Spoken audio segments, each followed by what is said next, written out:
Good evening and welcome, everybody.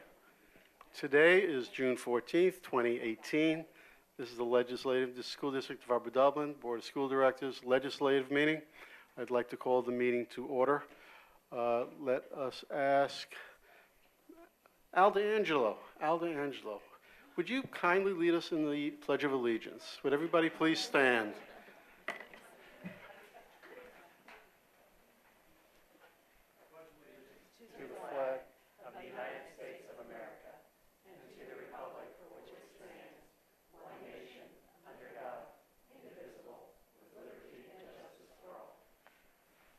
I was going to ask Mr. D'Angelo to also play guitar for the Star Spangled Banner, maybe.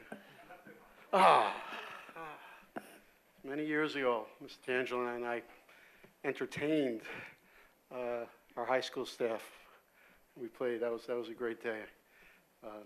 Okay, Ms. Evans, roll call. Mrs. Franczyk. Here. Mrs. Good. Here. Dr. Kim. Here. Dr. Ludwig. Here. Mr. Ropsky. Here. Mrs. Rothman. Here. Mrs. Sherpier. Here. Mr. Sirota. Here. Dr. Levinowitz. Here. All present. 9-0. Okay, couple of quick announcements, and again, welcome everyone. Next week we were scheduled to do a operations and finance meeting. That meeting has been changed to a special legislative meeting. That would be the 21st of June at 6 o'clock, the same time we were going to start the facilities, the operations committee meeting, and most of that meeting will discuss the Plan Con A and Plan Con B for Sandy Run Middle School.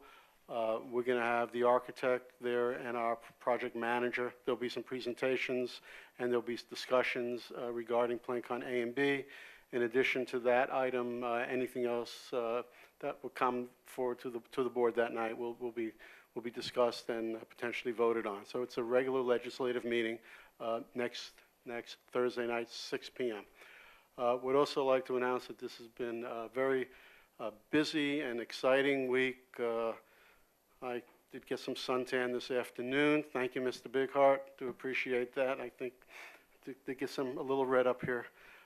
Monday started off with an amazing evening, our graduation, 2018 of our high school. It was for the 19 years that I have been on the board that I could remember. The weather was the best that it ever has been. It was a beautiful night, and it was a beautiful event, and it was just great to be there and recognize 375 students that graduated from Upper Dublin High School. We also, on that same day, the new tradition that is occurring both at Fort Washington and at Jarrettstown is Walk the Halls, where our students who are graduating that night visit their old elementary school and they walk the halls in their cap and gown. So I was able to check that out. It's also a very beautiful morning and beautiful event, and pictures are taken. And I think it's more important for the teachers in that building seeing, wow, look at this individual who I taught in kindergarten is graduating. So that was a beautiful morning to walk the halls at both Fort Washington and at Jarrettstown. And then this morning we had the Sandy Run Middle School promotion in the high school gymnasium. Always a great event. They look like deer in headlights. You know, they're moving from middle school to high school. So, you know, so we wish them the very best. And then also this afternoon there were two elementary promotions, or moving up. One was at Jarrettstown and one was at Maple Glen. And again, both great events. Dr. Wheeler and I both tried to do our best to attend. I believe Mr. Sirota spoke at Maple Glen, and I'm sorry, Mr. Rovsky. Sorry, Mr. Rovsky spoke at Maple Glen, and Dr. Ludwig spoke at Jarrettstown, and Dr. Kim spoke at Sandy Run. So it's a great few days. I'm going to move forward in the agenda. Daniel Kaplan is not here. He was at Maple Glen watching his youngest promote and be in middle school next year. At this time, instead of going to the superintendent's report, I thought we would get right to the retiree recognition, Mr. Sigafus, so we can honor our retirees for the year.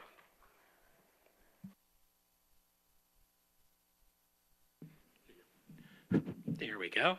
Thank you. This is always a pleasant activity for me each year to recognize our retirees that are retiring this year. I would like to ask that our retirees come up and join me here at the podium. I believe we have 4 of them here with us this evening.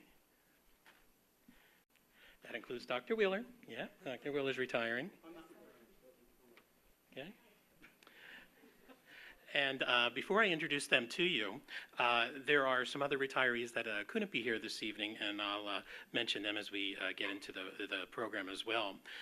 But out of the retirees that retired after last year's program, starting of late June, some people choose to retire in July and August and so on.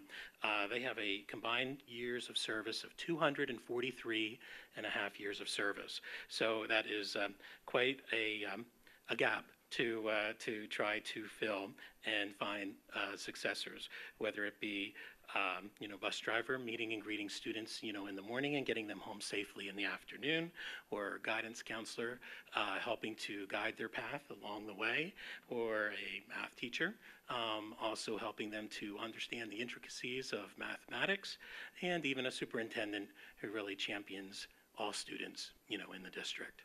So let's get things started. When I call your name, come on over to the podium. We'd like to shake your hand, and we have a gift for you from the school district. So very first, we'll start with Mr. Al DeAngelo, guidance counselor at the high school, 26 years of service.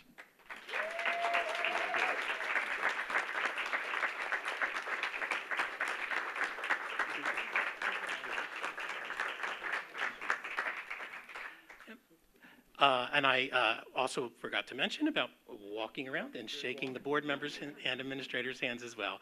That goes along with the recognition.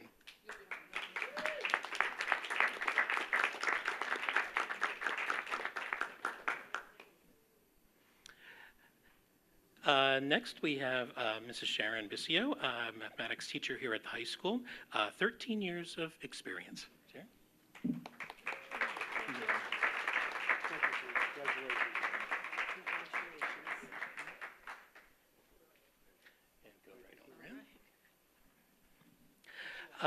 Next is Mr. John Farrell, bus driver and transportation, 10 years of experience in the district. John?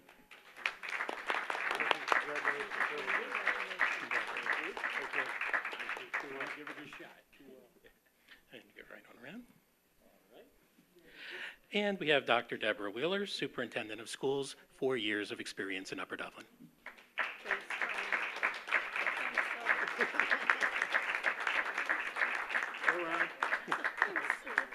You can go right on around there. Those retirees that couldn't be here with us this evening, probably because they're really enjoying retirement already, we have one to recognize them, though, as well. That includes John McCullough, bus driver, who had 7.5 years. He retired last June. Also, Jennifer Ryder, librarian at Jarretttown Elementary School with 25 years of experience. She retired last June as well. Vera Schembel, elementary teacher at Jarretttown, 25 years of experience. She retired at the end of last June. Tina Abel, elementary teacher at Jarretttown, also 23 years of service. She retired in August. John Smith, custodian at Thomas Fitzwater Elementary School with 18 years of experience, retired in October. Ronald Krebs, bus driver, 16 years of service, retired at the end of December. Stephen Phillips, custodian at Jarretttown Elementary School with 8 years of experience in Upper Dublin, retired in January. Carmela Castellanova, our food service cook here at the high school with 13 years of experience, retired in March.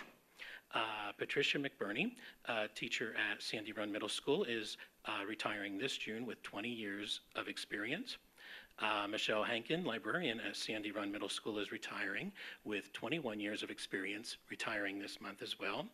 And John O'Shea, bus driver in transportation with 14 years of experience, is retiring this month as well. We wish them all very well in their retirement. May you enjoy your time. And again, thank you so much for your years of service for the community and the students of Upper Dublin. Thank you.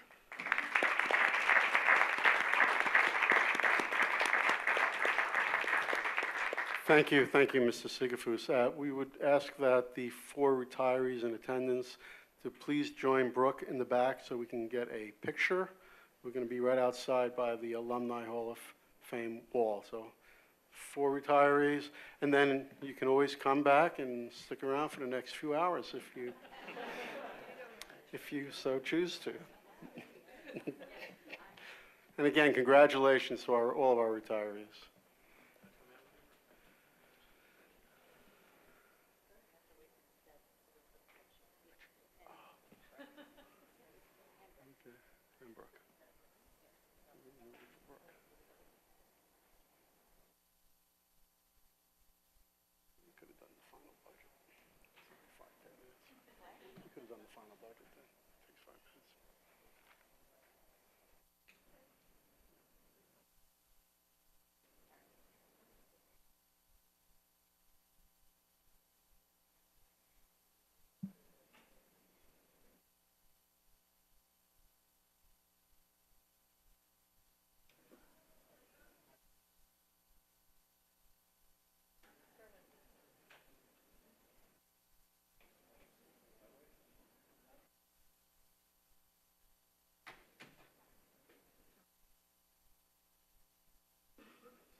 Okay, we're up to the superintendent's report, and Dr. Wheeler will present her superintendent's report.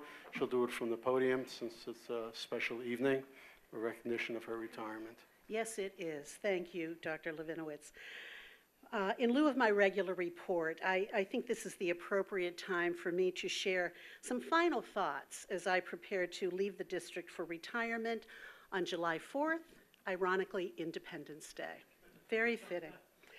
I have been deeply touched by the numerous kind and supportive messages that I have received from our students, faculty and staff, parents, and community members. I have appreciated having the opportunity to both work and live in Upper Dublin for the last 4 years. It has been an honor as well as a pleasure to have served as your superintendent of schools. And I am immensely proud of the scope and the success of the work that our administration, our faculty and staff, and our board have accomplished over the past 4 years. There's no need to go into great detail, but as the record speaks for itself of everything that we have done. But I would like to briefly recognize several areas of what we like to call points of cardinal pride. Our student achievement continues to rebound. We are focusing attention on supporting those students who, in the past, may have fallen through some gaps in our system.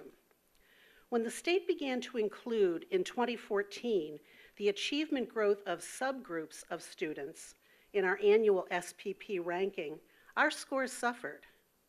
But we learned from that, and I am proud of the efforts that our faculty and administration have since applied in bolstering the achievement of all students while maintaining a rigorous educational program. We have rewritten our curriculum, introduced new methods of instruction in mathematics and reading, incorporated technology as authentic teaching and learning tools, and aligned our assessment practices. And our student achievement is again growing and will continue to increase in coming years because of the work that we have done over the past 4 years. We engaged in a thoughtful and purposeful process of improving our financial situation, creating a debt service fund and a medical rate stabilization fund. And we increased the balance in our capital projects fund. We are now able to address the facility needs at Sandy Run Middle School while continuing to address the needs of our other schools through improvement projects and regular preventative maintenance. We have expanded the role of our building principals as budget writers and formalized our process of including their voice in establishing and prioritizing the needs of their buildings. The condition of our facilities and grounds continue to improve each year, and we have developed a 5-year facilities project plan that is being expanded to include a longer-term view of anticipated needs and planned improvements. Educational technology is now a part of how we do things in Upper Dublin. Not only have we developed a viable one-to-one device program for our students, our teachers have embraced opportunities to expand their instructional practice through the use of technology as an instructional tool, with many becoming true teacher leaders in modeling and coaching their colleagues. Areas of concern certainly continue to exist, including pressures on the district from outside forces. Specifically, some members of the Pennsylvania legislature continue their efforts to undermine public education through inequitable funding and overt attempts to divert funds from public schools. Until charter schools are held to the same accountability standards as our traditional public schools, funds will continue to be diverted without improvement in student achievement. Unfunded mandates, such as the Keystone graduation requirement, continue to require staffing for remediation courses at our expense. Districts need to have alternative methods for measuring student eligibility for graduation, methods that are based on our standards, developed by our faculty and administration, and supported by our Board of School Directors. Internally, we must continue to align and expand opportunities for all students through strengthening our gifted programming and continuing to reduce academic tracking throughout our system, while providing the necessary supports for our students and our teachers. We must enhance our career planning curriculum. We must offer more vocational training opportunities through programs such as the Eastern Center for Arts and Technology. We have tremendously talented and dedicated leaders, teachers, staff, administrators. During the past 4 years, we have made excellent hiring decisions. In sum, I am confident that I am leaving the School District of Upper Dublin in good shape and positioned to continue the work that we have begun together, and we have the team in place to do just that.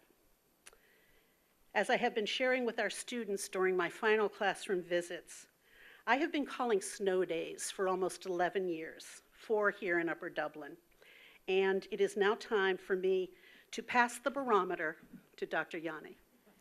Thank you all very much.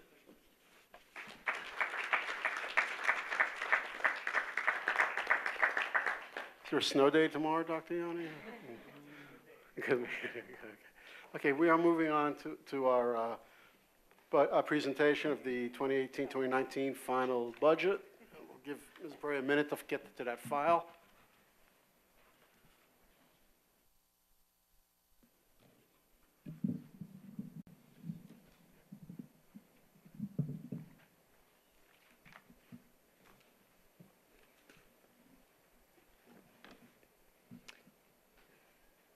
Believe it or not, we've had 26 meetings. I'll just hold it. I'm very comfortable with this. All right. We've had 26 meetings with administrators this year regarding the 18-19 budget. We have had, or you've had to endure, listen to, 10 meetings at school board nights. In addition to that, those of you lucky enough to be on the Finance Committee have had 8 other opportunities to hear about the 2018-19 budget. So this will be the last time for this budget. But remember, September's not far away. So we've advertised the intention of the board to pass the budget tonight. And here we are. After the budget is passed, though, there's still additional work to do. It needs to be filed with the Commonwealth, DCED, we need to file a Form PDE 2028, again with PDE and also with EMMA, which is a depository at the national level for everyone to look and research if they care to do so.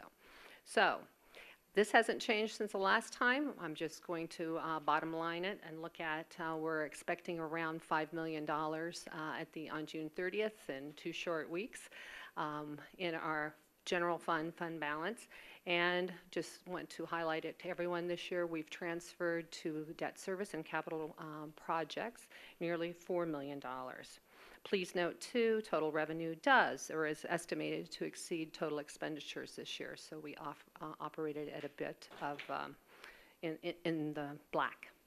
Next year, moving ahead, we're still right now budgeting a $1.3 million, $1.384 million fund balance in the general fund on June 30th, 2019. Keep in mind that that does not include the rate stabilization fund nor the nearly $1 million for assessment appeals. Other estimated funds. All year we've been looking and focusing on what's in the general fund.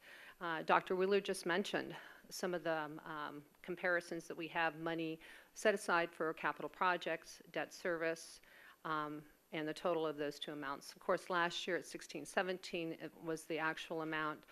17-18 is an estimate based on the projects that we have in place and what we've spent, around $10.5 million.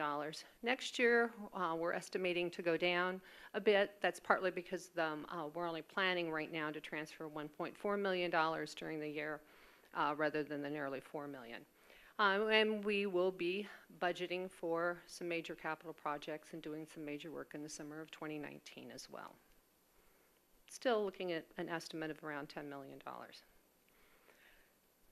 So a bit later in tonight's meeting, we'll be looking at the tax increase. As we've talked about, our Act 1 index was 2.4, but in January the board approved the resolution to not exceed the index. And since that time we've been talking and going back and forth about what the final tax increase will be.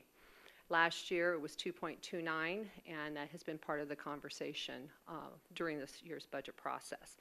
This slide is simply to show what the millage would be if we were to, if the board was to approve or adopt any of the percentages that are listed toward the left side of the graph.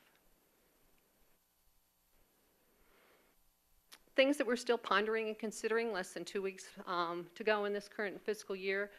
There could be additional retirements. Mr. Sigafus listed several folks that retired really right at the end of last year, and that would have some change, but obviously the budget will be passed, but there will be changes on our guide, our roadmap for next year. Contract negotiations are ongoing with UDESPA. Obviously there's some money budgeted in the current document that we've been looking at all year. And uncertainty of the 2018-19 Commonwealth budget.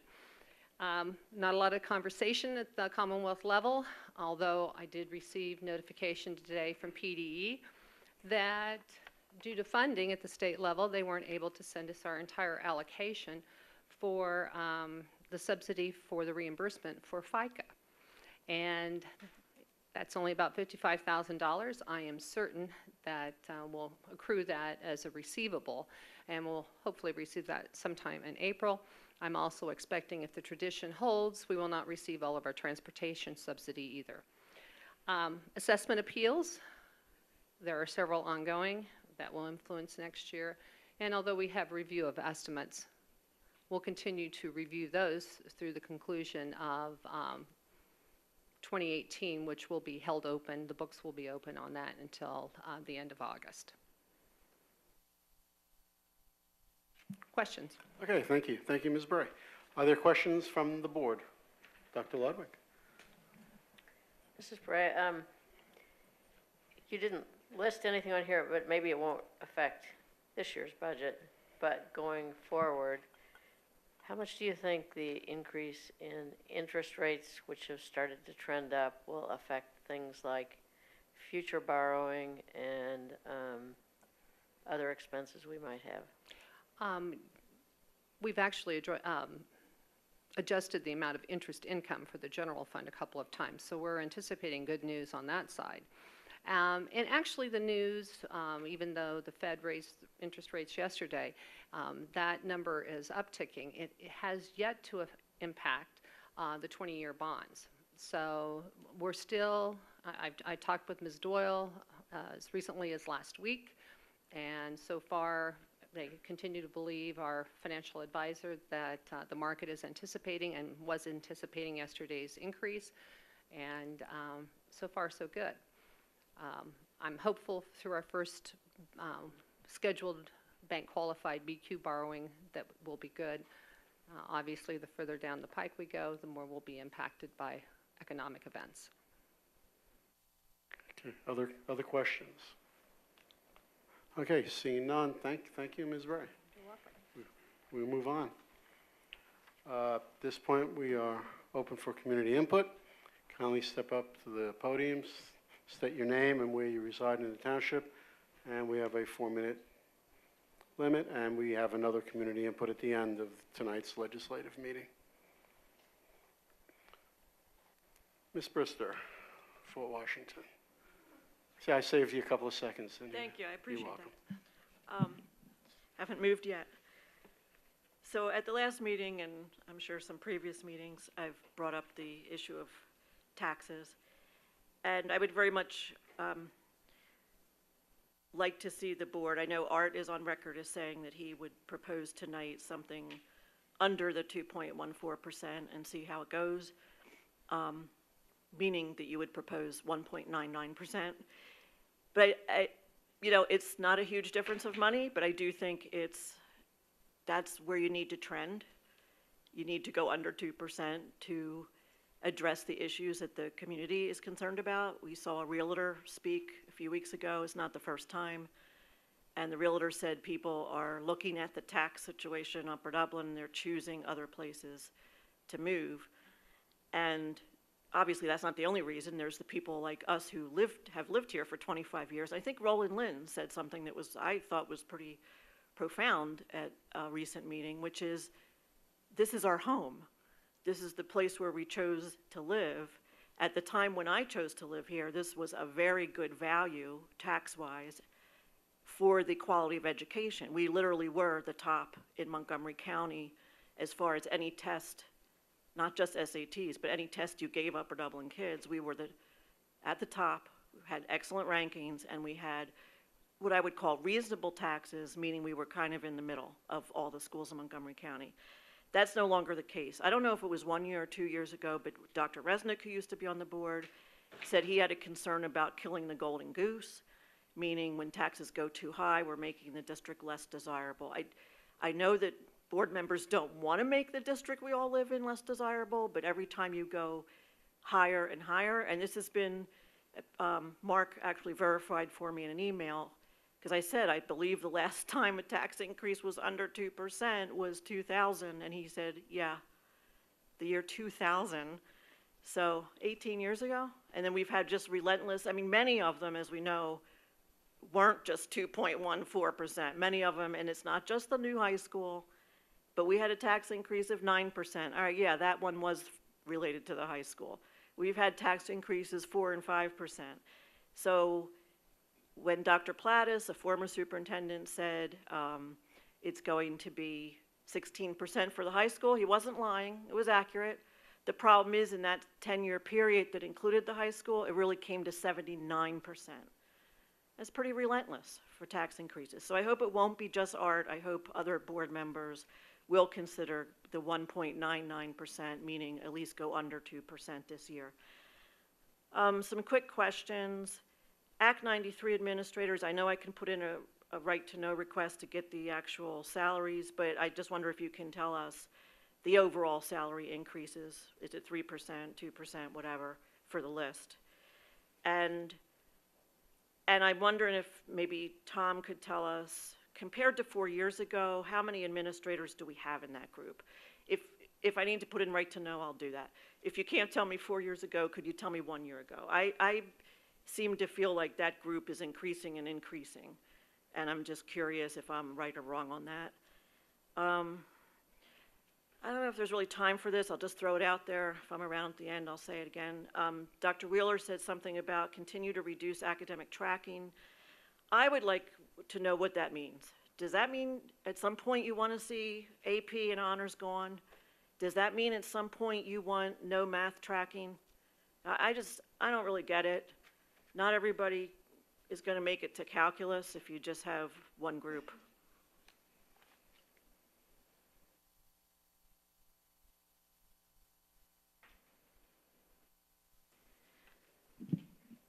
Jen Kuznets, Fort Washington. I just wanted to follow up on the announcement about the special legislative meeting for next week. Does that mean, so we're going to see maybe a new presentation or just an updated version of the building, and then you're going to vote on it right then? If that's the case, can we send out an email, a district-wide email, to let people know that this new meeting is happening? I think people thought maybe it was going to be tonight. And then if it's not, if you're not planning on voting, I'm just wondering if there's a new timeline in place or if any of that has been discussed.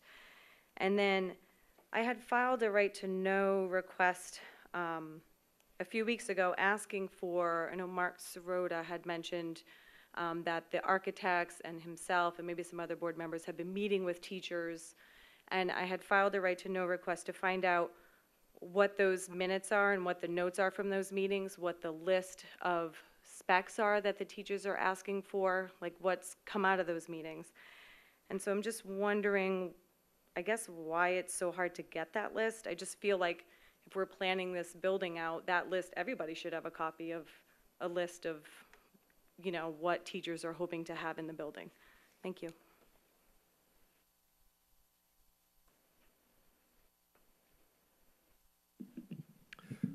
Yeah, Bill Swan, Glenside, Dr. Levinowitz, the members of the board, Dr. Wheeler. I guess the first thing is more of an administrative type of thing. And I didn't want to mention a particular teacher's name or anything like that. But I'm wondering what kind of training, guidance, verification, oversight do teachers get when they prepare grading rubrics for projects, presentations, tests, or, well, any of that. I have a particular one that, personally came to my attention that, the teacher has columns of excellent, good, satisfactory, needs improvement, which, mentally I would translate into A, B, C, D. And that there's, points associated with each. But it turns out that in this one particular case, the rating was good, and sort of like a good plus, but the actual point average was a 72. And then I start looking over the chart later.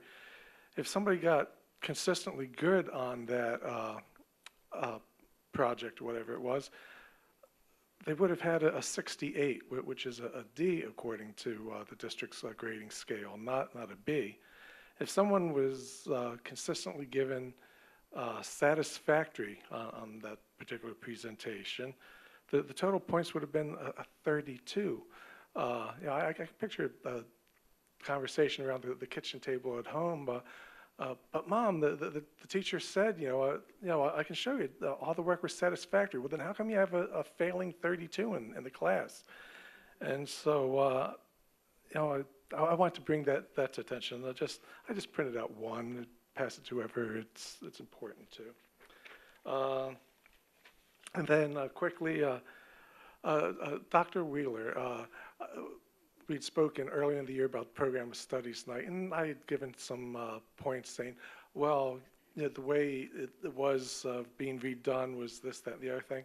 I came across some papers at home of how it was done like a year or two ago, and I started thinking, the way it used to be done, when it was a lot of running across the building. It's a big building, but when you would actually get there, you would meet the teacher in the classroom. You could look around and say, okay, you get a feel for the teacher. You get a feel for where my student's going to be next year. You know, the books, the objects on the walls, the graphs or whatever, and it was more of a feeling of meeting somebody in their kitchen rather than in some cafeteria someplace. Cafeteria is great for college fair, for awards presentations and stuff like that, but meeting them in the room was a lot more personal touch. If you like, yeah, I could throw out another email on that. And I just want to, say congratulations to Dr. Wheeler on her retirement. Many best wishes to you and your family. And if I missed anything, yeah, I'll bring it up at the next one. Who should I? Okay, thank you, Mrs. Swan. Anyone else? Okay, we will close community input.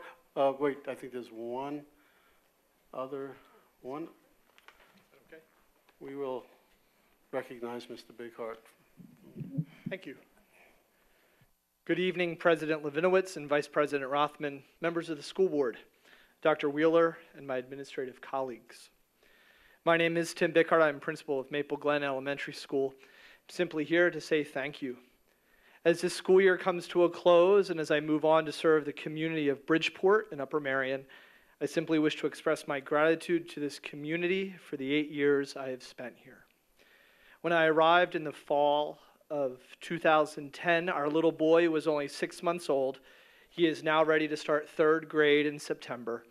In what seems like a blink, Henry has grown up knowing that Maple Glen is my school. I'm grateful to the Board of School Directors for your support of programs and events for the children of this community. Thank you for volunteering your time and energy and for making a commitment to the elementary schools in the form of leadership and teachers and materials. Thank you for showing up at the Glen for special events. Thank you for always keeping the students at the forefront of your decisions.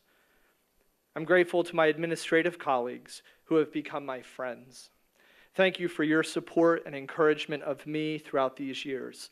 The work we do is hard, and it's possible to feel alone and isolated. The ability to laugh together is important, and the ability to problem solve together is equally important. Thank you for answering when I call. Thank you for challenging me to become a better educator. I'm grateful to the staff of Maple Glen. Never before has a group of individuals with such amazing energy and talent and commitment been assembled. I cannot be prouder of this team and all that they have done and do every day for our students. They serve every day as role models, as mentors, as caretakers. The families of our community entrust their children to them for 7 hours a day, 180 days each year. They help them face challenges, recognize and appreciate the perspectives of others, and take pride in personal effort and individual growth. They instill confidence and tools to enable students to move forward and continue their life's journey. They chose this career to make a difference, and they do. They have delivered every day because they have this crazy, unshakable idea that kids are more important than anything else in the world. I'm grateful to the students of Maple Glen, my chipmunks. There are chipmunks running around this entire community from kindergarten through seniors who have made me laugh every day. Thanks for saying good morning and giving hugs. Thanks for sharing your Butterfingers with me. Thanks for letting me sit beside you at lunch and not telling me that you were reserving the seat for someone else. Thanks for always being willing to help. Thanks for celebrating Dr. Seuss's birthday with me. Thanks for reading poems and doing the announcements. Thanks for laughing at jokes and singing our school song proudly.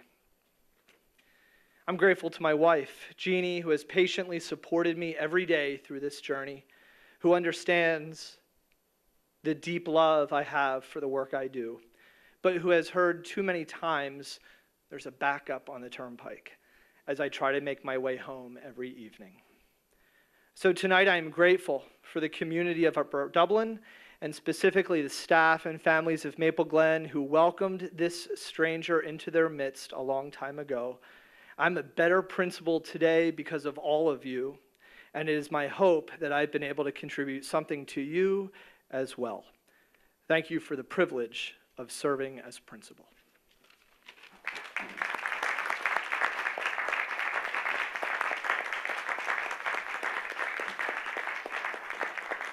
Thank you so much, Mr. Bighart. I will miss so much of what you do in that building. Congratulations.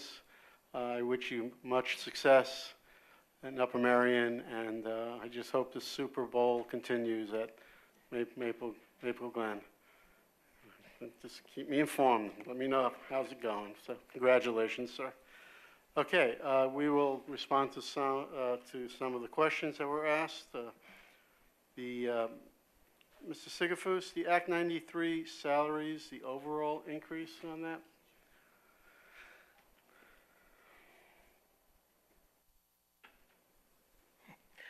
Okay, I did some quick looking up just to make sure I'm giving the accurate information for you. Currently, with the increases, there are 42 Act 93 administrators, and the increase is 2.12% for tonight's agenda. I tried to look back in the previous years as Mrs. Brister had asked. Last year there were actually 44, so there were some positions that weren't filled. The year before, which would in 15-16, we had 37. 14-15, we were at 34. 13-14, we were at 34. And 12-13, we were at 32. During those years of 12-13, 13-14, if you recall, that was the year we started talking about furloughs, and we tried not to replace positions, so those numbers were a bit lower. But those were the numbers as we've gone through the years, but we've also added some additional positions like bringing back our technology services. So we now have a technology network supervisor, whereas before it used to be that we contracted that out through another service provider. So there are some nuances there, but if you're looking at strictly numbers, those are the numbers for the past years. Okay. Dr. Wheeler, there was a question about reducing academic tracking. Yes, I will be happy to address that.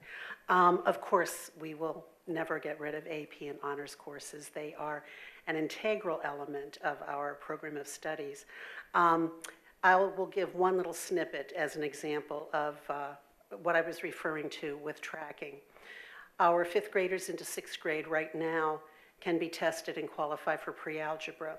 Other children go into one of two programs of mathematics, 601 or 602. The difference between those two is described as pacing. As we move toward more individualized and personalized learning, we should not have to separate children out because of the pace at which a course is taught. I'm glad to see that the current 6th through 12 math program review will be addressing issues like that.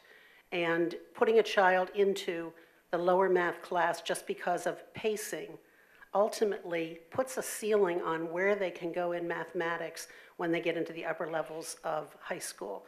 We need to be able to allow kids to grow over the years and not limit them by tracking them into a lower level class somewhat arbitrarily in 6th grade. So again, I'm very pleased that this math program review has begun and we will be able to smooth those out. Okay, thank you. Some questions regarding the PlanCon A and B presentations next week. Mr. Sirota. Right, so next week, the meeting that was going to be an Operations Committee meeting will be a special legislative meeting. And I'll try to answer that, although I'm not sure I'll actually be chairing that meeting since it'll be a legislative meeting. But yes, we'll do a presentation and then hopefully vote so the motions will be similar to what we've seen before to approve PlanCon A and B and approve moving to land development, or submitting to land development, right? Those three motions, Ms. Bray?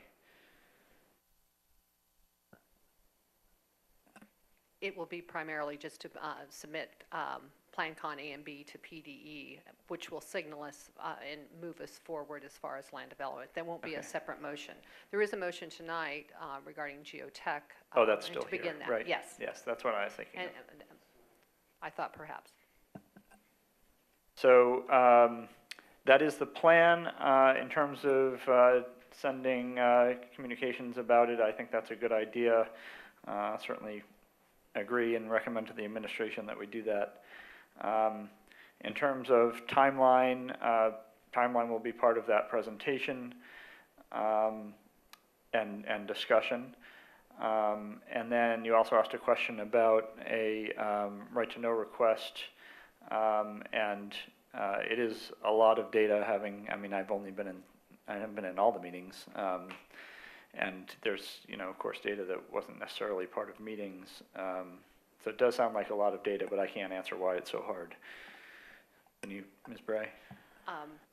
Just that there's a lot going on in the business office, and it's not just the reports that I would particularly have. We've had to turn to Dr. Clark, and we're gathering the information in order to attempt to give you a complete and comprehensive answer through the date that you made the request. We've also have other right-to-know requests from different parts of the community, and we're addressing those. And on a personnel note, my administrative assistant, who is key to helping me keep all of these moving forward, has been out of the office a few days due to a health matter. Mr. Swan, regarding training for grading rubrics, Ms. Morrison is not here tonight. Dr. Wheeler, any comments on that, or who Mr. Swan can follow up with? I can jump in. Right, so, yeah, so Dr. Miner, Ms. Morrison, and I call ourselves Team Learning. And so I can at least bring my 20 years of classroom experience to that question. The development of any instructional tool is an art. And always, if you encounter that with your student and you're not clear, the first step is to have a conversation with the teacher. And so, please always follow that, right? Have that conversation with the teacher, and that can be really valuable for the teacher. If that tool on its own, standing on its own, is not clear to you or the student, then that's powerful feedback for the teacher. But generally, rubrics, we encounter them first as kids when we're learners, and then we go to ed school, and we learn more about the art of crafting the rubric, right? And how do we do that ideally? How do we identify criteria? How do we describe levels of quality? How do we put in descriptors that are instructional for kids, useful for kids? How do we practice using the rubric? And how do we solicit feedback from students with the rubric, ideally? How do we co-construct the rubric with kids, especially when we start talking about personalized learning? A big piece of that is that metacognition that happens in how do I articulate my learning goals as the learner. So we do that here. I've seen our teachers involved in rubric development. We are all evaluated on a rubric as professionals as well. So I would encourage you first to start that with a conversation with the teacher. That's the best place to start, and I would not be surprised if out of that conversation comes refinement of clarity around the rubric. And if you want to follow up later with Dr. Morrison, with Ms. Morrison, Dr. Miner, or me, please absolutely reach out and we can have a back and forth and sort of a deeper exploration. Okay. Mr. Rothman? I just want to go back to Anita's comment about the number of Act 3 or Act 93 administrators. I believe at some point we've added the curriculum coordinators. And so those are individuals that still have teaching duties that are in the classroom, but because they now have administrative duties, needed to be taken out of the bargaining unit and put into Act 93. How many teachers or teachers slash coordinators do we have now in 93 that we didn't previously? Okay. I'd have to go back and double check to see which ones we had and which ones we didn't. But you're right; those lower numbers were also the curriculum coordinators. During that time, we didn't count them as administrators, and we worked out with the bargaining unit where we pretty much changed them to department heads. So they weren't administrators, and they came off the Act 93, then they were basically fully teachers. So like the coordinator for mathematics, and there's a coordinator for English, there's a coordinator for health and phys ed, and each of those, areas, during those low numbers, you're right, they came off, went back to being in the teachers unit, and eventually we started pulling them back in or hiring administrators to serve as coordinators. But they do have a teaching responsibility, whether it be teaching from a minimum of 1 or 2 classes to teaching up to 4 classes with one class not being taught, so they have administrative time to do some duties.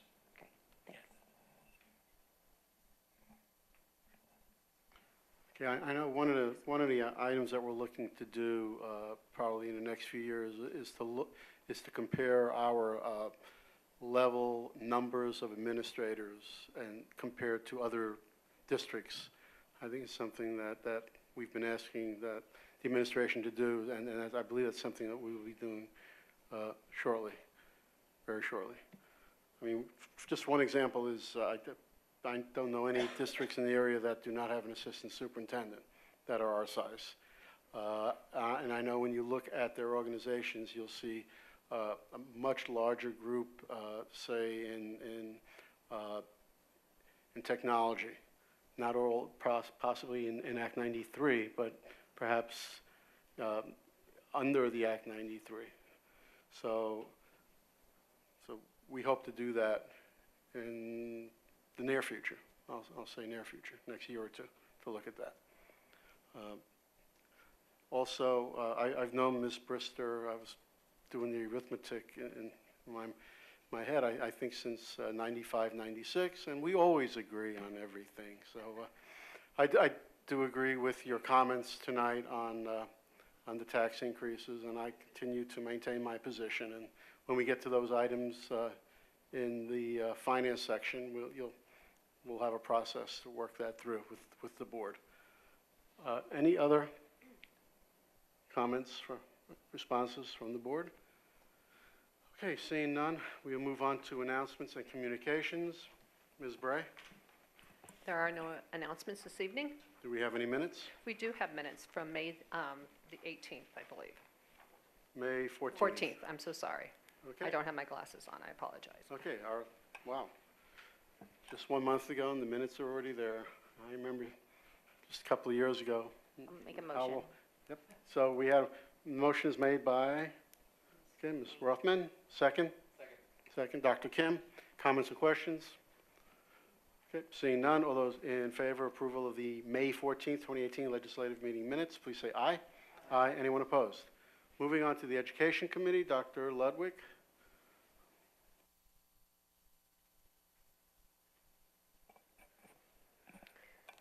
So for tonight, there are a number of Education Committee motions, and most of them were covered at the Education Committee meeting that was on May 29th, all except for D&E, which are new textbooks for World History AP and Psychology AP.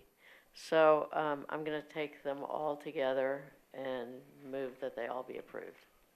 Okay, motion is made. Is there a second? Second. Dr. Kim, comments or questions? Again, most of these items were already discussed at the Education Committee. See, Mr. Serrato? Were the new textbooks already budgeted?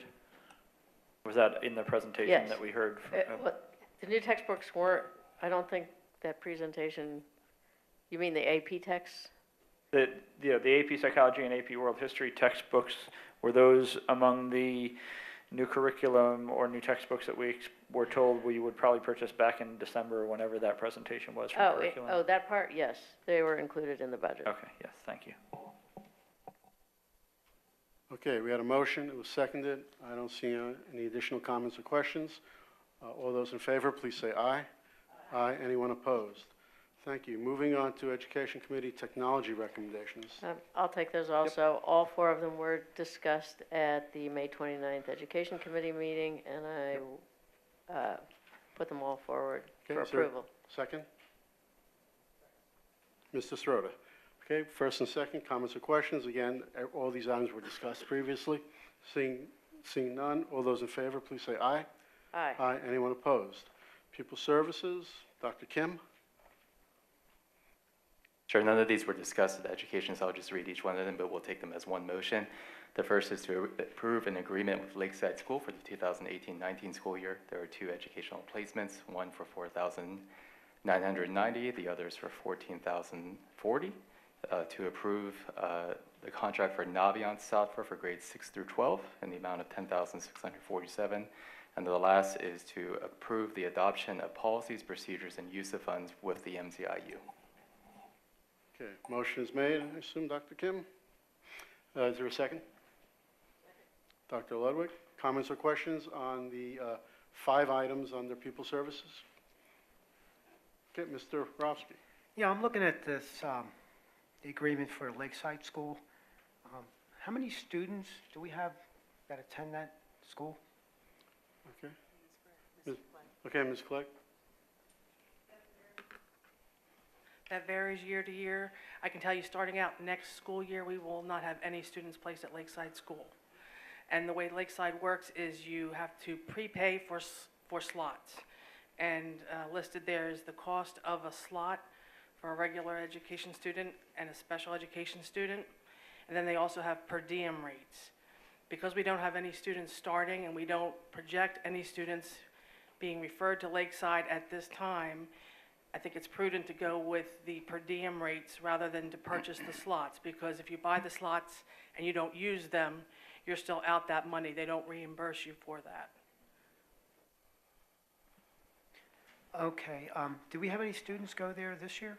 We did have students go there this year. They did not start the year there. We use Lakeside for disciplinary placements for students. So if we have a student who has a drug and alcohol violation that's on a 2nd or 3rd offense, or a weapons violation, that is a school where we will place a student for the time of their removal from the district. And we had cases of that this year. They were placed, but then the students are either graduating or returning back to the district at the conclusion of this year. Okay, I have another question here. I'm looking at the cost per day per student for transportation. They have to provide that transportation? They do. They won't allow the district to do the transportation. So if we have a student attending Lakeside, they will transport and they charge us at that rate. Okay, and the last one is the counselors. It says 2 full-time social worker counselors. Yes. Are they housed across over there in our administration building? No. We have one here at the high school and we have one at the middle school. And they work predominantly with our students who have IEPs, that have counseling written into their IEPs, usually on a weekly basis throughout the school year. They're also social workers, which provides us with that benefit. The other thing is that because they are social workers, we do utilize our access funding. They submit for, on the logs, the students they work with. So we receive a lot of access money back for their supports in our schools. Okay, great, thank you. Okay, are there any other questions from the board on the 5 items in Pupil Services? Seeing none, all those in favor, please say aye. Aye. Anyone opposed? Okay. Moving on to operations, Mr. Sirota. Thank you. We have 4 motions tonight. 3 of them were discussed at the last Operations Committee meeting. The one that was not was for excess, obsolete, and non-repairable equipment. There's a long list of computer and related technology and some other smaller list of other items. And I would move that we take all 4 of those together. Okay. Second. Second, Ms. Rothman. Any comments or questions on the 4 items under operations? Seeing none, all those in favor, please say aye. Aye. Anyone opposed? Okay. Moving on to finance. We do have a few items under finance tonight. I've asked Dr. Ludwig to handle this. We'll break this up a bit. Okay. The way we're going to break it up into three parts.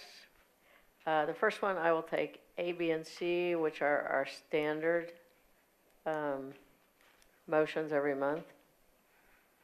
Okay, is there a second? A, B, C? Okay, Ms. Francis, A, B, C.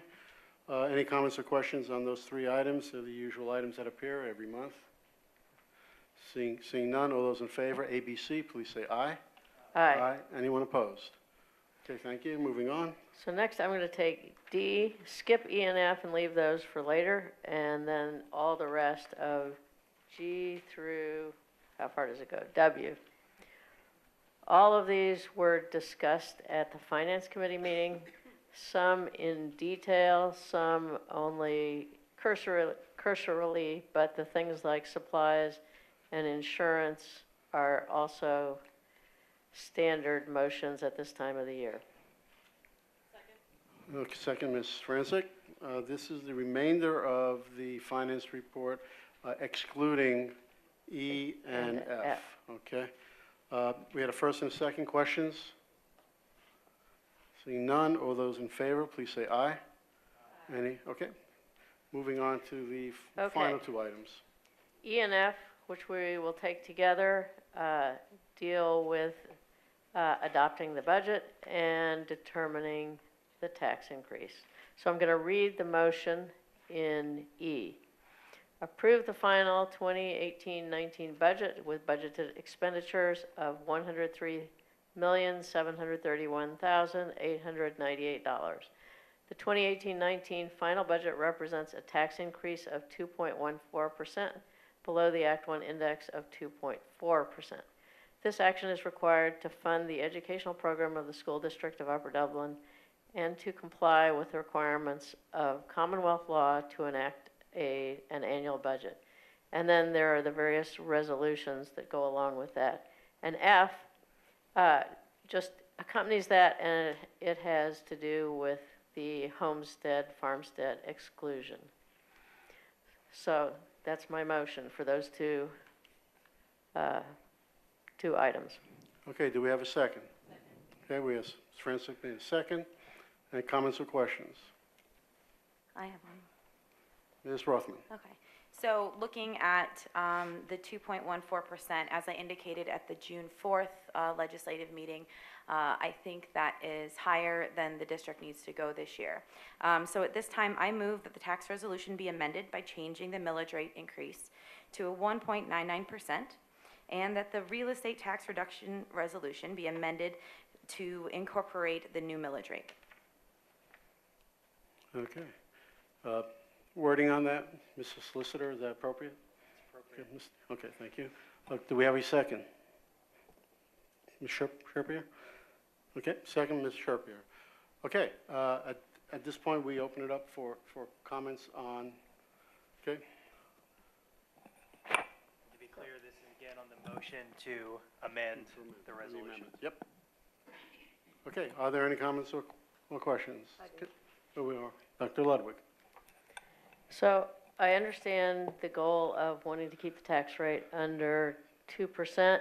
It's as much for what it appears as anything. I am going to oppose that, and I'll give you the reasons. The amount of money that it makes to the district is about $100,000. And one of the things that I am really concerned about next year is I would like us to add a technology coach, because I think that will really improve our ability to grow the use of technology in an engaging and empowering way and to support the personalized learning. I also have, some concerns about the Sandy One project, from uncertainties in construction pricing, the costs of possible delays, the increase in steel tariffs, and some of the delays in new construction. What I would really like to see is when we have the new development, the promenade, come online, that we aim for a year with no tax increase at that time. But for the moment, I would like to keep it at 2.14. Okay, any other comments? Mr. Sirota, so you leaning forward? I'm thinking. Okay. Dr. Kim, did you have anything? Okay, Mark was thinking, that could take a while. Well,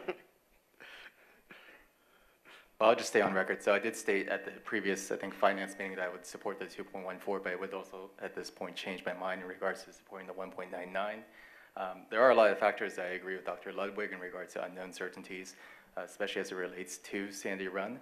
However, at the same time, I think in terms of our ability to steward our current resources, and to be able to make sure that as we think about what we have coming in, the good guys, as we've called them, that's an opportunity for us to be able to keep within our means and still be able to do the things that we want to accomplish as a board. Okay, thank you. Mr. Sirota, you got it? There are a couple of symbolic reasons why 1.99 is attractive. One is because it's below the, the magic number of 2, which, for our brains just seems more significant for some reason. I mean, it's only, a small amount, and it's just because of the way our math works.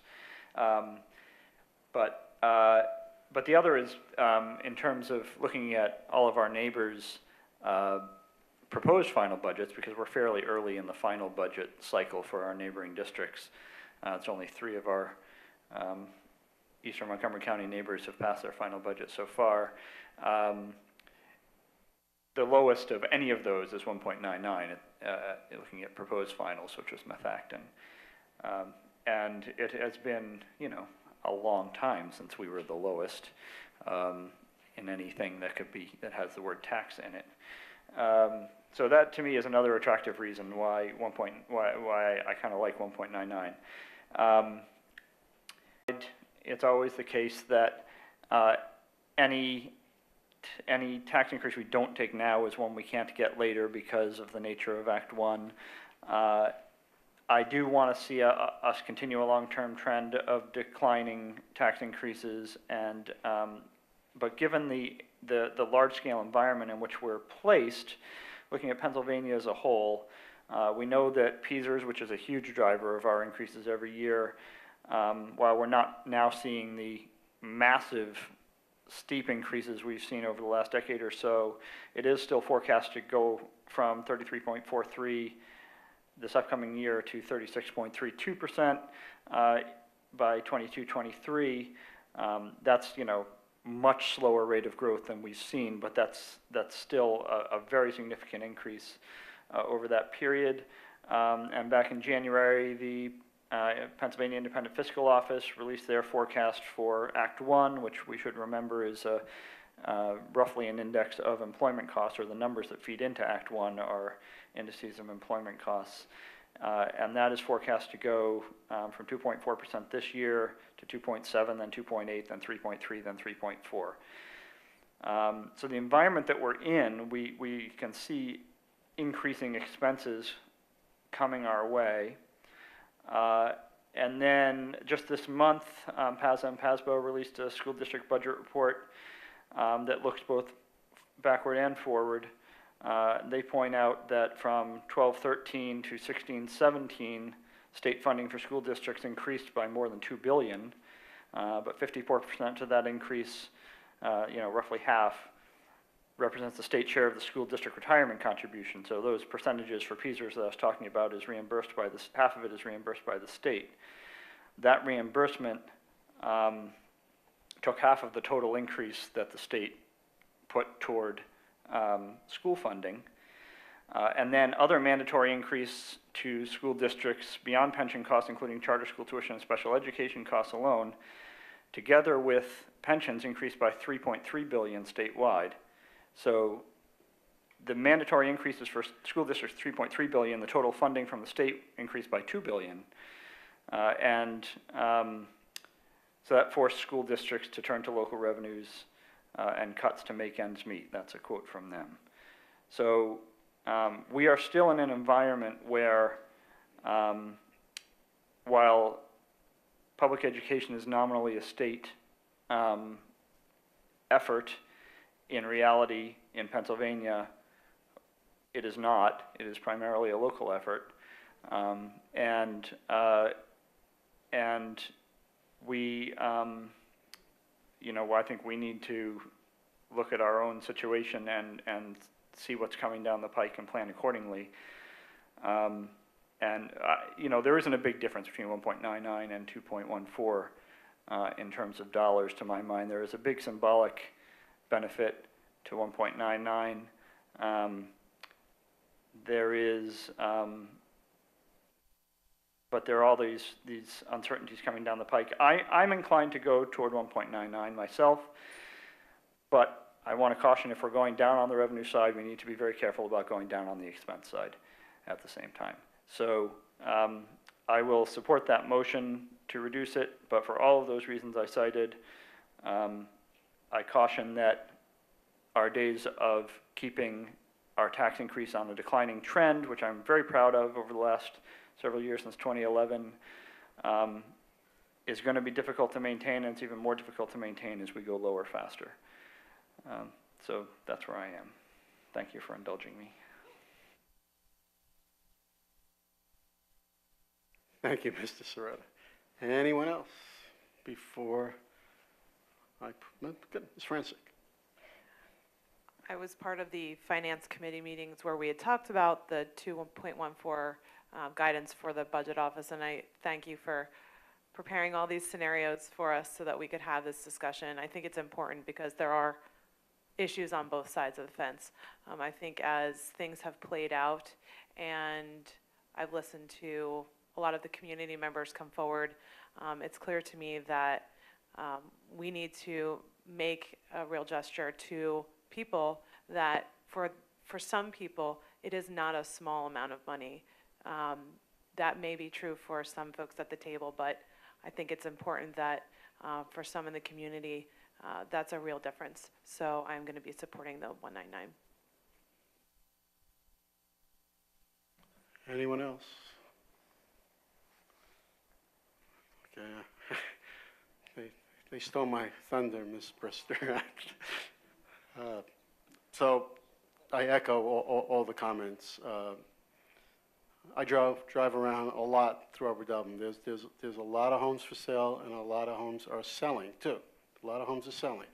I think when they move in, they know what the taxes are, and I think it's a message if we send to them that the tax increases looking in the future will not be what they were looking in the past. I think we want families with children, you know, moving in, young families. It's, you know, and we all know what our taxes are. Granted that, you know, they have been going down, but they continue, they are high. And the decline started, as Mrs. Serrata stated, in school year 2012 with a 4.32, then 4.25, 301, 3, 284, 279, 229, and hopefully after tonight it will be a 1.99. So again, a good discussion. I appreciate all the comments and perspectives from the board. Okay, at this point we will have a roll call.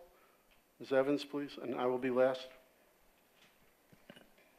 Can I just quickly clarify, are we approving the motion to amend, or, right, that's what we're doing right now? This is simply the motion to amend. This is not the motion on the merits. Thank you. Yep. So again, it's not the motion itself, this is the motion to amend, and then we'll do another motion. So answer yes or no. Mrs. Franczek? Yes. Mrs. Good? Yes. Dr. Kim? Yes. Dr. Ludwig? No? Mr. Ropsky? Yes. Mrs. Rothman? Yes. Mrs. Sherpier? Yes. Mr. Serrata? Yes. Dr. Levinowitz? Yes. Okay, so the amended motion is now on the table. Do we need to read that over again, or? At this point, you should ask for a motion for the revised. Okay, so I need a motion for the revised Okay. resolution. I will read it again with the change. Approve the final 2018-19 budget with budgeted expenditures of $103,731,898 The 2018-19 final budget represents a tax increase of 1.99% below the Act 1 index of 2.4%. This action is required to fund the educational program of the School District of Upper Dublin and to comply with the requirements of Commonwealth law to enact an annual budget. Okay, are you making the motion? I am. Okay, thank you. Is there a second? Second, Ms. Francis. Comments or questions? Okay, roll call. One thing, Dr. One additional item. We are actually approving To clarify, two items. not only will the tax resolution be amended to reflect a 1.99% tax increase, but I believe Mrs. Rothman's motion also included reference to the Yeah, for clarification, can you And just that- read it over again? Right, and that number for the adopt real estate tax resolution, that number is changed, it would now read, providing a real estate tax of, instead of the 33.7321, it'll now read 33.6826 mills on the assessed value of real estate. Okay, just a clarification. So we are the amended motions E and F. Okay, roll call? Mrs. Frantic? Mrs. Good? Dr. Kim? Dr. Ludwig? Mr. Ropsky? Mrs. Rothman? Mrs. Sherpier? Mr. Sirota? Dr. Levinowitz? Yes. Okay, It's 9-0. unanimous. Okay. Thank you. I think that concludes the finance section of the agenda tonight. We will now move on to personnel. Ms. Francis? Thank you. So we have the 5 items, and we have the salary schedules for the upcoming year, and I thank Mr. Stigafus for helping me through here. This is my first time at the end of the year meetings. I understand that these are standard items. Administrative salaries are personal day payouts, administrator facilitating policy revisions as well. The only item I'd like to make a specific note about in the personnel report, we have hired a new principal for Maple Glen Elementary School. His name is Rob Corcoran. He was in district on Tuesday with, also with Dr. Yanni, with Dr. Wheeler, Dr. Levinowitz, and some of us as well. He met parents, he visited with the school and the students. So we had a great day, and we're very, very excited about welcoming him. He could not be here tonight, sends his apologies. So I'd like to make a motion to approve those 5 items. Second by Ms. Rothman. Any comments or questions regarding the personnel, complete full personnel report tonight? See none. All those in favor, please say aye. Aye. Anyone opposed? Okay, moving on to policy. Ms. Rothman.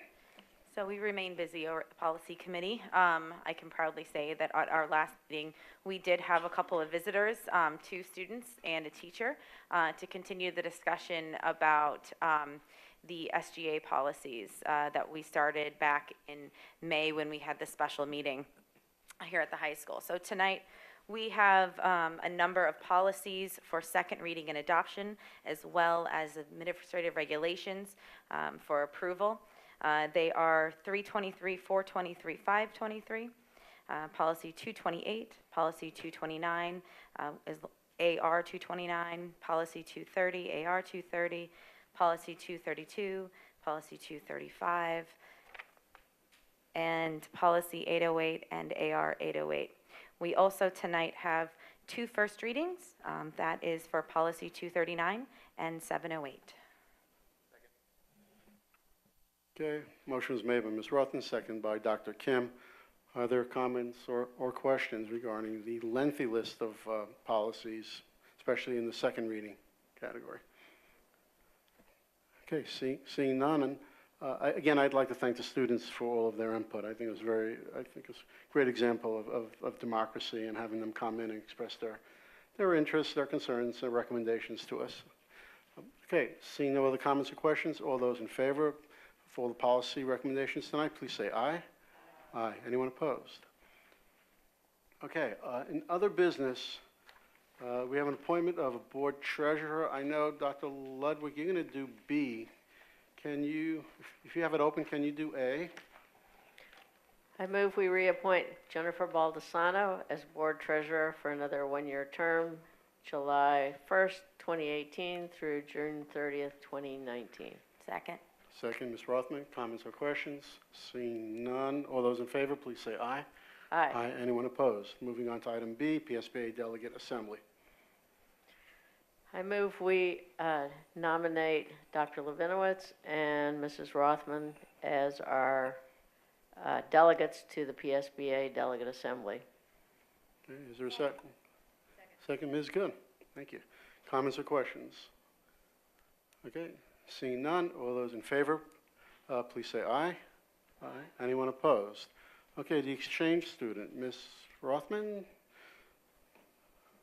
Sure, I'll do this Well, one. I know we've been working very closely with We have. some policy regarding the exchange students. We have. So tonight, this was not previously discussed as this student had been recently referred to the district. So tonight, make a motion to approve the placement of one student at the Upper Dublin High School for the 18-19 school year. Okay, is there a second? Oh, Ms. Sharper, seconded ahead of time. Okay. She's very close to the exchange program. Yeah, I'd like to see. Okay, comments or questions? Yeah, I really encourage these exchange student programs. I would not be sitting here at this table if it weren't for an exchange student program many, many years ago that got our family to this country. We've also hosted a number of exchange students, and it is amazing the experiences they have here at Upper Dublin, and I think also not just in the families, but also with their peer students. So I'm very grateful that we can offer this opportunity to students, and I hope we will be able to continue that.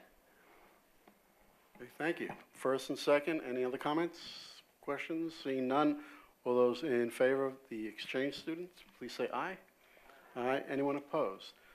Moving on to the solicitor's report and the Sunshine Act announcements. Are we doing liaison reports? Sure, we can do some liaison. Most of us did report last at the earlier June meeting, so I will go through it, see if you have anything new to report. Montgomery County Intermediate Unit, Dr. Ludwig? Nothing new to report. Okay. Ms. Rothman? Well, still have a meeting next week. Okay, and our Easter meeting is next week. Dr. Kim? Nothing new. See, that's why I skipped. Ms. Sherpier? The EAC met with the board last week. 4 draft reports were discussed. The EAC still needs to vote on those reports, so but they expect by the September meeting to have them available for our acceptance. Okay. Pennsylvania School Boards, nothing to report tonight. Please, for those board members interested in attending the conference, I think you should be booking your room and informing Ms. Evans, because the rooms at the main hotel do book up quickly. Moving on to PTO, Ms. Francic. No additional report. Thank you. Township, Mr. Rofsky. We will meet in September. Okay. Upper Dublin Education Foundation, Ms. Good. We need the mic. Oh, come on. They're off for the summer. Off for the summer, there's no Okay. report. Okay, now we're up to the solicitor report and Sunshine Act announcements. Thank you. There are no executive sessions to report at this time. However, I will announce a few upcoming meetings. As has been referenced a few times throughout this meeting, there's a special legislative meeting coming up on Thursday, June 21st, 2018 at 6 o'clock p.m. in the Upper Dublin High School Cardinal Room. There's also a policy committee meeting on Monday, June 25th, 2018 at 1:30 p.m. in the Administration Center Barn Boardroom. And finally, there's a legislative meeting on Monday, July 16th, 2018 at 7 o'clock p.m. in the Upper Dublin High School Cardinal Room. Thank you. Thank you, Ed. Moving on, looks like, well, I thought I saw her. Are we up to community input? Yes, we are. Community input, Anita Brister, Fort Washington. Thank you. It's only polite that I would say thank you to the board for going a little bit lower than you originally intended. And I really do want to give some commendation to you, Dr. Levinowitz. We don't always agree, but you showed the leadership, okay? I took the time to watch the finance meeting that I did not attend, and at that meeting, you were the one showing the leadership. And I think at that time, Titia was thinking about it. Sarah didn't happen to be there, but she did comment at the next meeting that she would think about it. But it takes good leadership. You have a long history of, I think, too many high tax increases, but I'm going to give you credit tonight for the lower one. And Mark, yeah, it is symbolic, but 18 years of tax Anita, increases. just generally to the board, don't address. No, I'm going to talk to Mark sometimes. 18 years is a long time.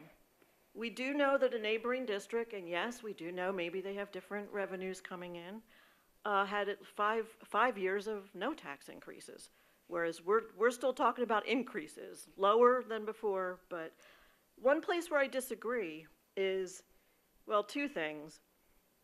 I don't remember a time when the state was primarily helping school districts. So maybe that was before my time. That must have been a really long time ago. It's always been primarily a local effort. So I don't think now is the time, or any time is the time, to think that the state's going to bail out. Upper Dublin's considered a wealthy district. So we know that the state, if they're going to give money to any place, it's going to be the ones that are much needier than us. And the other thing is, I don't take it as a given that if we go low one year, we must necessarily go up to that Act 1. You're saying the Act 1 index is probably going to go up. Great, so what? We should stay well under it. Okay, when it first came out, well, the first 10 years of it, 9 out of the 10 years, we were above it. That's a lot. So we don't have to necessarily do that, but what you do have to do, not you personally, Mark, but the whole board has to be kind of frugal when it comes to the next teacher's contract. The fact finder, the year that we had a fact finder, the fact finder really wanted you to do a status quo contract, which means somewhat frugal, no step increases, no column increases. You went above it. Okay, but you cannot get everything. You can't get new buildings every so many years. And, we are now 10th highest in the state as far as what's reported for the teachers' salaries. 10th highest in the state would mean 10th highest out of about 500 schools. So I think it's doable to keep those taxes trending in a lower direction. I don't think at all you need to go up to that Act 1 index increase. Thanks.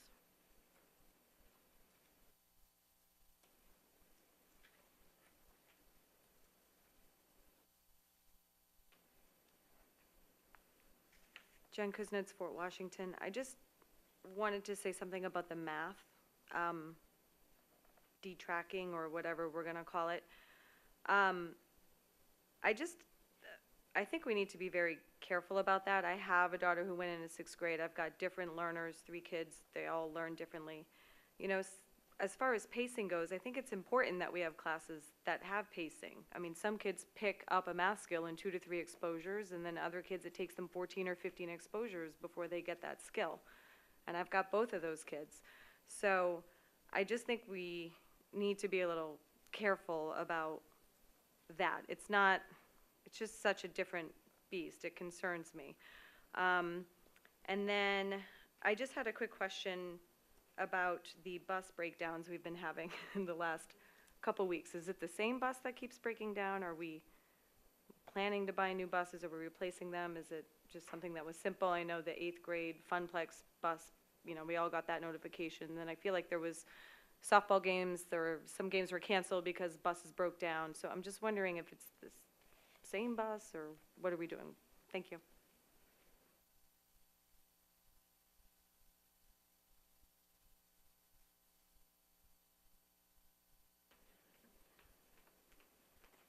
I'm sorry, I thought she was going to be longer. Anyway, Ginny Vitella. I don't really have much to say.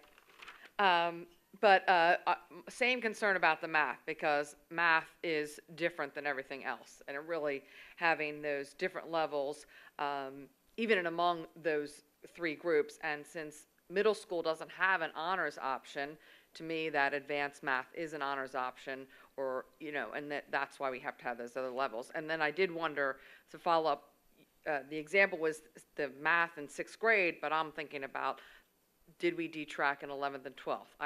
I forgot where we are on that. And also in regard to, I don't think the solution is to get rid of a level in math, but rather let someone move up. Because I can tell you, I pushed my daughter up because I didn't want her getting caught on a lower track. I figured, well, it's easier to hold her back or have her redo something later on than it was to push her up. So maybe if we cut that barrier of being able to test out of something and move up a level would be a better solution than removing a level altogether, and that's my thought on that. When we're talking about the taxes, and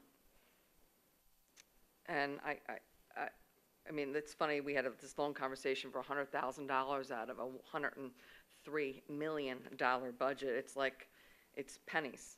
And what I don't like to hear is when we say, if we don't take it now, we won't get it later. Well, I'm looking at it as a taxpayer. You take it from me now, and I'm always giving it to you. Every tax increase is on another tax increase, on top of another tax increase, on top of another tax increase, on top of another one.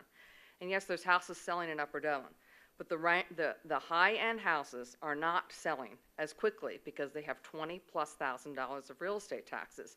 And people are like, why am I buying an $800,000 house here and paying $20,000? And then if you start lowering that number. So that's the area of house. So what kind of housing level are we having in Upper Dublin? Maybe it's getting lower. Those houses aren't necessarily selling for what they once did. And the big deterrent I hear from everywhere I turn, no matter how the age of the person is, whether they have private school people, public school people, a private school person is literally, I'm not looking at Upper Dublin because why am I paying for that? And so we're losing quality people in this district because of those taxes. So it is, every time you consider it a loss, it's hitting me over and over and over again, year after year after year. And the one thing about the PA funding, now we know basically how much Pennsylvania gives or allocates to Upper Dublin, so I don't know why this is a big mystery every year. And also, I think we have to be careful because if we want more money from Pennsylvania, I feel like then we lose a little more control.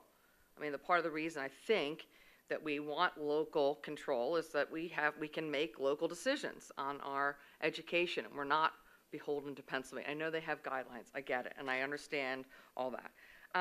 My other question is, you talked about Lakeside School, so I'm reminded of potential assault situations that I'm rumoring to hear, and I'm wondering how many times does someone have to be suspended and before they get to a school or get to a special education and get pulled out when there's maybe people in the school that are feeling threatened by having this individual in their school, and if we've updated those policies, if there's set Upper Dublin policies, 3 suspensions, then you're no longer welcome in our school. Like, I wondered where we are on those updated policies, or maybe what the policy might be.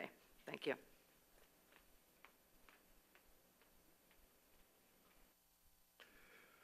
Dr. Levinowitz, members of the board, Dr. Wheeler, congratulations on the reduced tax rate for the coming year. It kind of made up for the last minute increase last year.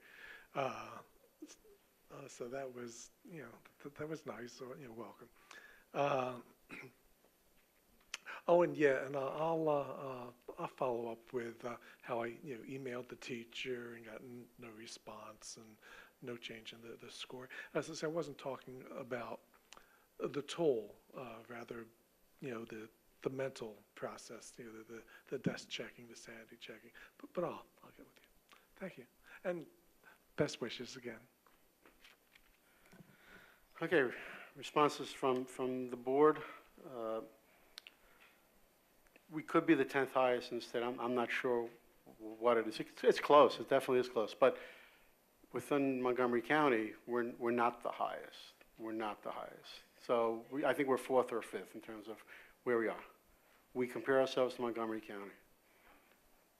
Okay, Mr. Sirota, I think you're ready.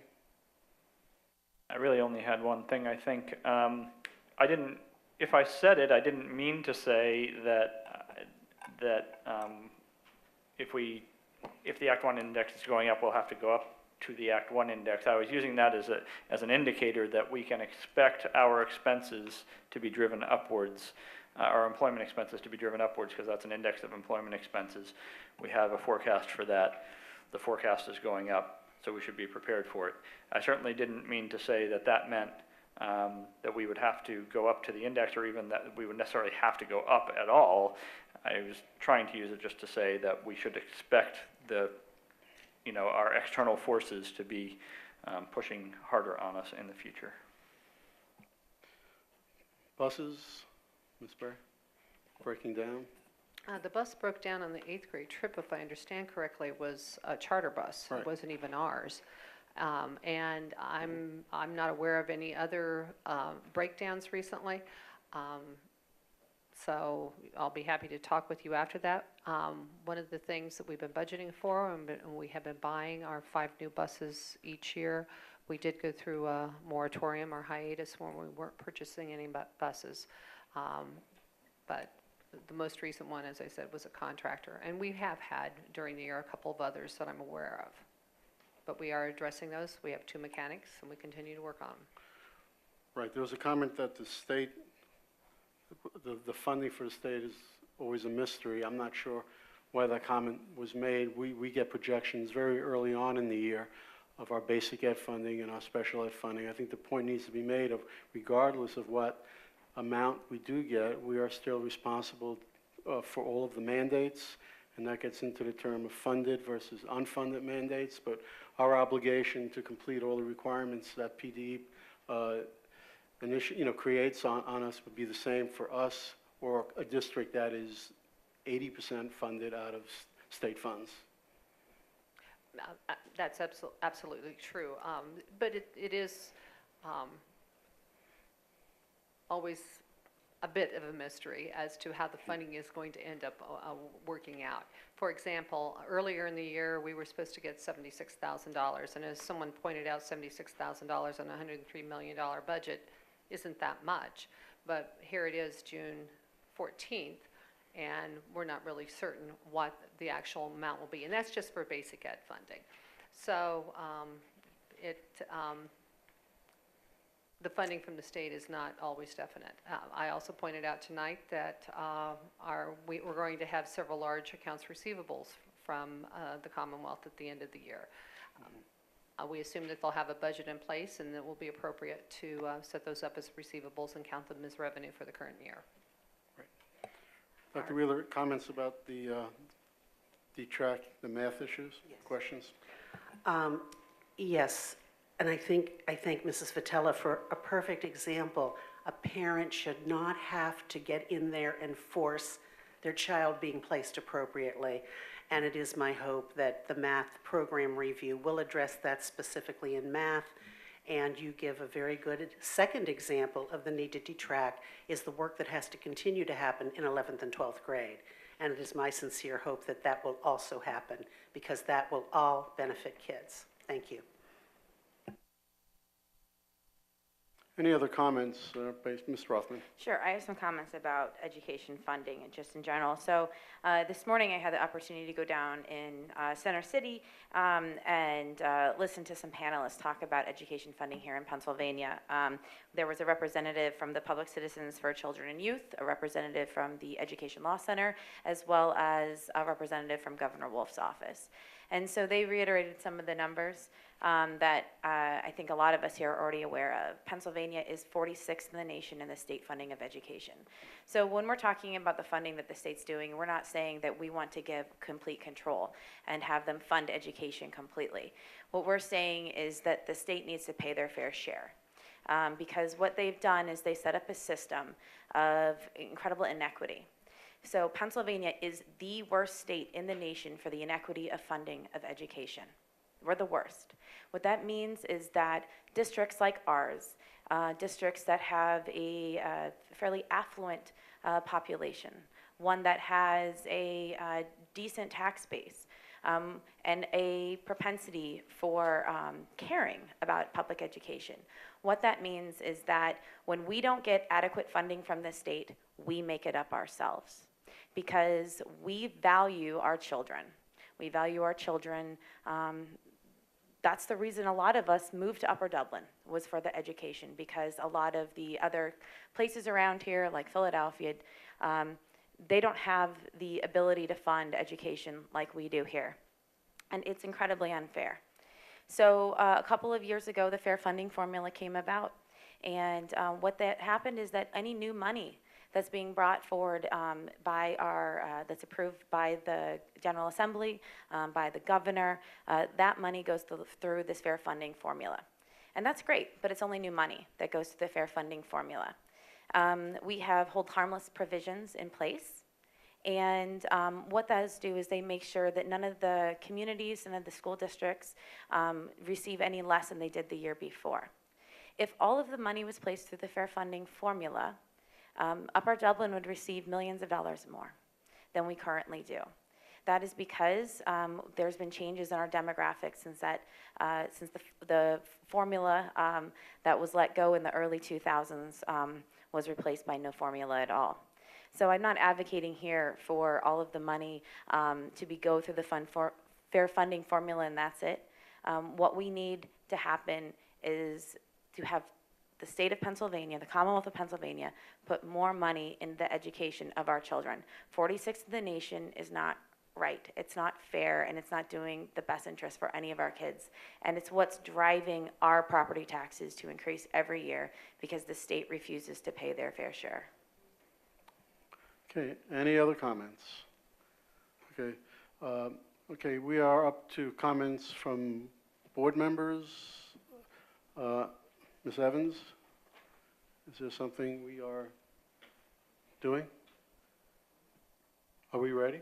Yeah. Okay. So normally, we have someone else who's always present here at board meetings. It's Jason Trantis, and normally he's up, through the camera and all the way down. He's actually here tonight, but not because I called him up, but probably because he needed to press a button on the camera that's our backup. But Jason, you've impacted a lot of us, Dr. Wheeler, all across the institution. Jason took it on himself to just take a camera and go out, because that's what he does, and film a few people. Yes. Just doing a quick goodbye. I know. Don't worry. Sorry, there's no escaping. You'll be gone and enjoying yourselves in a few days. Humor us, please.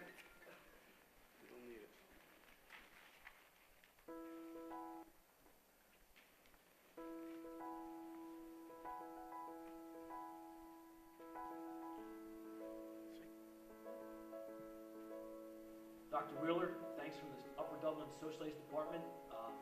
Thanks for all you did for the school district. Good luck in your well-deserved retirement, and please enjoy. And thanks again from everyone in Social Studies. Thank you, Dr. Wheeler, for your time here at Upper Dublin. We will miss you terribly, and we wish you the best in your future. Thank you, Dr. Wheeler, for everything you've done for us and for your time spent here. I'm sure it hasn't always been easy. I wish you all the joy and peace and retirement that is possible, and beautiful time with your family. Take care. Dr. Wheeler, thank you so much for your fantastic 5 years and supporting Upper Dublin and making us the great district that we are. Hey, Dr. Wheeler, thank you so very much for the music department, for all you have done for us and all your support. Thank you so much, and good luck. Have fun. Hi, Dr. Wheeler, Upper Dublin High School Social Studies Department. We thank you for all of the support and your years of service here in Upper Dublin. We wish you the best in retirement. Congrats. Dr. Wheeler, I just wanted to thank you for your support of the Child Development Program at Upper Dublin High School. I wish you well in your retirement, health and happiness, all the best. Hi, Dr. Wheeler. I just really want to thank you for your support of me and my job here as a behavioral health counselor at the high school. You've always been there for me, always made yourself available if I needed your help. So I really appreciate that. And I'm really, really wishing you lots and lots of rest when you leave here. You deserve it. Thanks. Dr. Wheeler, wanted to wish you happiness in your retirement and want to thank you for all that you've done here for the Upper Dublin School District in your years here. Thank you, Dr. Wheeler, for all the good work that you've done here at Upper Dublin, and we wish you all the best as you go to the next step of your life. All right. Thank you, Dr. Wheeler, for all of your support over the past few years. We really appreciate it and helping us be our best. Hey, Dr. Wheeler, thanks for all your hard work here at Upper Dublin. Enjoy your retirement. Thanks. Hey, Dr. Wheeler, it's been a pleasure working with you these last few years, and I wish you luck in all your future endeavors. Thanks for all your hard work here. Good luck. See you around the neighborhood. Thank you so much for your support and dedication. We will certainly miss you. Have fun in retirement. Dr. Wheeler, thank you so much for all the work you've given us and the direction you've taken us. And my class has something to say. Class? Thank you, Dr. Wheeler. Thank you, Dr. Wheeler. Thanks for getting us so much technology and Chromebooks. Thanks for giving us a new middle school. Thank you for the AC. Thank you, Dr. Wheeler. Thank you, Dr. Wheeler. Dr. Wheeler, my first grade class and I here at Fort Washington Elementary would like to wish you great joy and peace in your retirement and thank you for your journey here in Upper Dublin. Girls and boys, We love you, Dr. Wheeler. Bye. Retirement.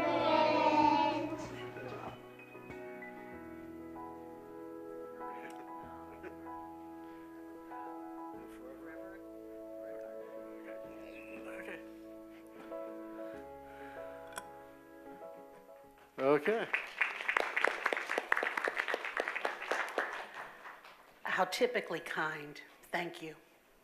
Okay. And I'm assuming there are no additional comments from the board. They said it a lot better than we can ever say it, Dr. Wheeler. Thank you. Thank you. Okay, a motion to adjourn. So moved. Okay, Ms. Good, is there a second? Second. Ms. Rothman, all those in favor, please say aye. Aye, okay, meeting's over. We'll see everybody next week. For my real last name. I know. I was going to say, unless you're like, never mind. We had a special meeting. All right, good. Good, man. All right. Top 10.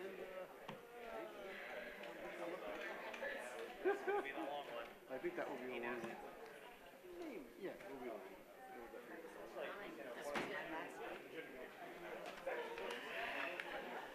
You've had a special meeting for 2 weeks. I know. You like it? You can get a copy of that. I need a copy of it. By the way, I think this is my record.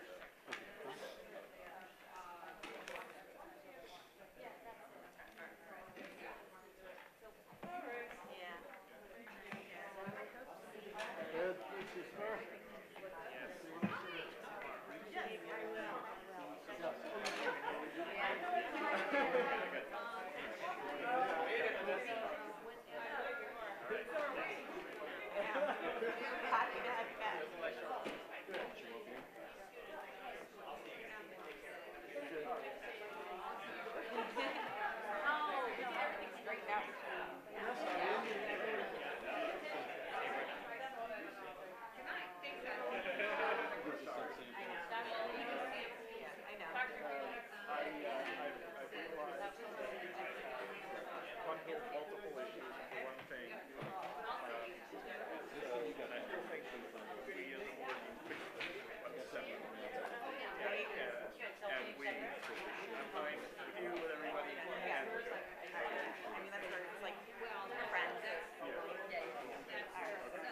Because my heart stopped. Where's Philip? Ah, Mr. Swan. September 15th is our next spectacle and sound Yes. at the stadium. Okay, I'll put that into my book. Thanks, Mr. Swan. You're very kind.